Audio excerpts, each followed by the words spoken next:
bienvenue à cette dévotion. Et nous sommes dans cette nouvelle année et c'est bon de savoir que en tant qu'enfant de Dieu et aussi en tant qu'être humain, ce monde a une réalité.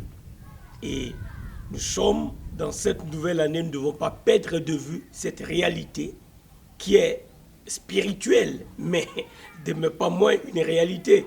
Alors c'est une réalité, c'est une lutte spirituelle dans laquelle nous sommes engagés. Et Éphésiens nous aide à comprendre cette lutte-là.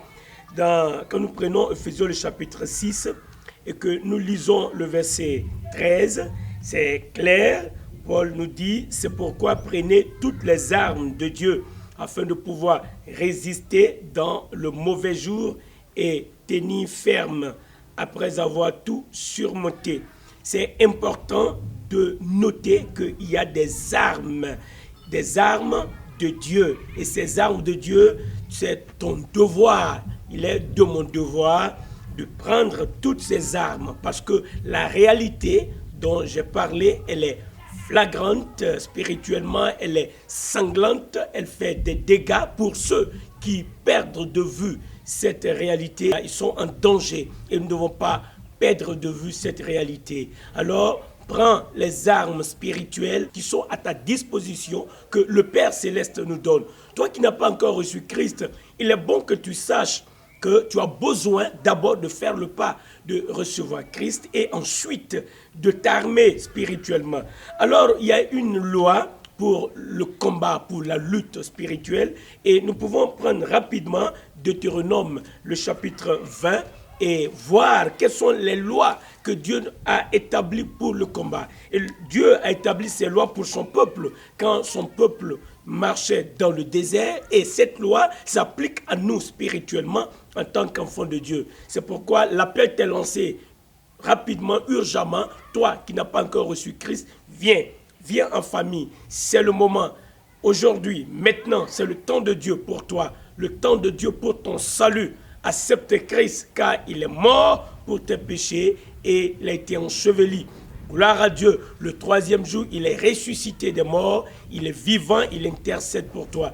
Quiconque le reçoit le pouvoir de devenir enfant de Dieu. Et alors, en tant qu'enfant de Dieu, cette loi, sinon ces lois pour la guerre spirituelle, pour le combat spirituel, pour la lutte spirituelle, ces lois s'appliquent à toi. Elles sont à ta disposition. Mais n'oublie pas, tu as besoin d'être en Christ avant de pouvoir bénéficier de ces lois ou de pouvoir les utiliser. C'est très important. Nous allons passer rapidement en revue ces lois dans Deutéronome, le chapitre 20. Alors, à partir du verset 2, nous lisons: à l'approche du combat, le sacrificateur s'avancera et parlera au peuple. Il leur dira: écoute, Israël, vous allez aujourd'hui livrer bataille à vos ennemis. Que votre cœur ne se trouble point, soyez sans crainte, ne vous effrayez pas, ne vous épouvantez pas devant eux. Verset 4, car l'Éternel, votre Dieu, marche avec vous pour combattre vos ennemis, pour vous sauver. Ça, c'est très important de souligner dans ces passages. Le combat, il est imminent et le sacrificateur s'approche.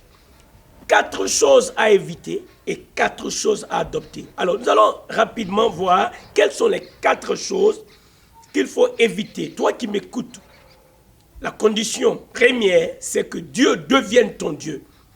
Si tu avais brisé la relation avec Dieu, tu as besoin de revenir à lui. Il a les bras ouverts, il n'est pas fâché avec toi. Tu peux revenir à la maison. Viens en Christ, car lorsque Christ a versé son sang, la parole de Dieu déclare que c'est le sang de l'alliance de Dieu. Le sang qui crée la relation et la communion avec Dieu. Alors si tu as abandonné, tu as brisé cette communion par un péché quelconque, confesse ce péché et il est juste et fidèle de te les pardonner. Et viens, toi qui n'as pas encore reçu Christ, l'appel est pressant, viens maintenant. Alors, lorsque nous lisons le verset 3, il dit: que votre cœur ne se trouble point, le numéro 1. Le numéro 2, c'est-à-dire la chose numéro 2 qu'il faut éviter, soyez sans crainte. C'est-à-dire, il ne faut pas avoir peur. Donc, bannis la crainte, numéro 2. Numéro 3, ne vous effrayez pas. Numéro 4, ne vous épouvantez pas devant eux. Alors, on a besoin donc de saisir ça.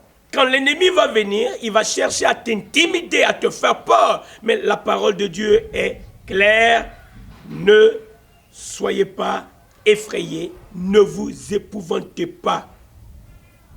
Soyez sans crainte. Ne soyez pas troublés.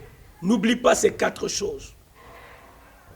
Ça, c'est la première des choses que l'ennemi va faire.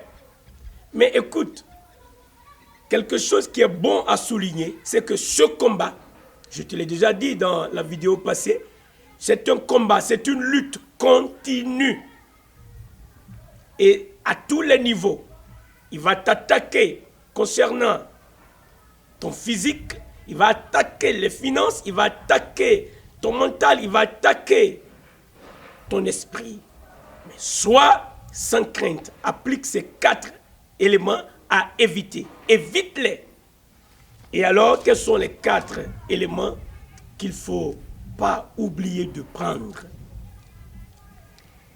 Car l'Éternel, votre Dieu, tu as besoin d'être accroché à l'Éternel. Tu as besoin d'être dans cette possession. Que l'Éternel soit ton Dieu.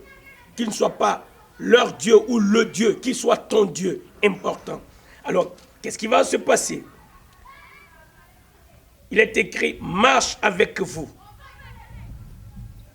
pour combattre vos ennemis et enfin pour vous sauver.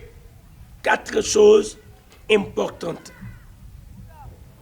Alors, quand tu appliques ces 4 principes, sachant que l'Éternel, il est ton Dieu, il marche avec toi, il va combattre ton ennemi pour te sauver. La victoire est garantie. Alors donc, voilà le principe de la victoire spirituelle. Pour que l'ennemi n'ait pas le dessus sur toi, tu as besoin d'être caché en l'Éternel. C'est pourquoi David a dit, l'Éternel, il est ma lumière et mon salut. De qui aurais-je crainte? Il dit, il est le soutien de ma vie. De qui aurais-je peur? Alors aujourd'hui, pendant que nous sommes en plein 2021, n'oublie pas qu'il y a des défis énormes. Il y a des géants. L'adversaire rôde, mais tu as le principe de la victoire. Alléluia. Et toi qui n'as pas encore Christ, je sais que le Saint-Esprit est en train de te convaincre de jugement, de péché et de justice. Alors maintenant, qu'attends-tu? Fais ce pas et viens maintenant. 2 choses pour venir à Christ.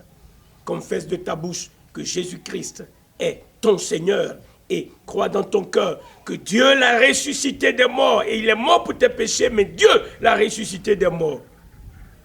En faisant ces 2 choses, Dieu te donnera son salut. Amen. Tu deviendras donc enfant de Dieu et tu pourras prendre ses armes avec confiance et avec assurance. Et la victoire est garantie parce que Jésus-Christ est notre Seigneur. Notre Père, nous te remercions pour la victoire que tu nous donnes. Merci de nous enseigner les principes du combat, c'est-à-dire les principes de la victoire. Nous marchons de victoire en victoire et donc nous nous approprions ces armes que tu nous donnes. Ta présence, tu marches avec nous.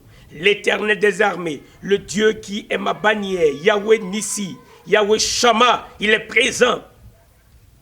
Il est là et il marche avec moi. Et il combat pour moi, pour me sauver. Alléluia. Seigneur, merci. Maintenant, au nom de Jésus, Satan, je te rappelle ta défaite. Tu es un menteur, tu es un usurpateur. Jésus-Christ est le Seigneur. C'est pourquoi enlève ta main sur nos finances, enlève ta main sur nos vies, car c'est Jésus qui est notre Seigneur. Père, merci, étends ton bras puissant, délivre les captifs, renvoie libre les opprimés, guéris les malades, pourvois nos besoins dans le nom de Jésus. Amen. Amen. Que le Seigneur te bénisse.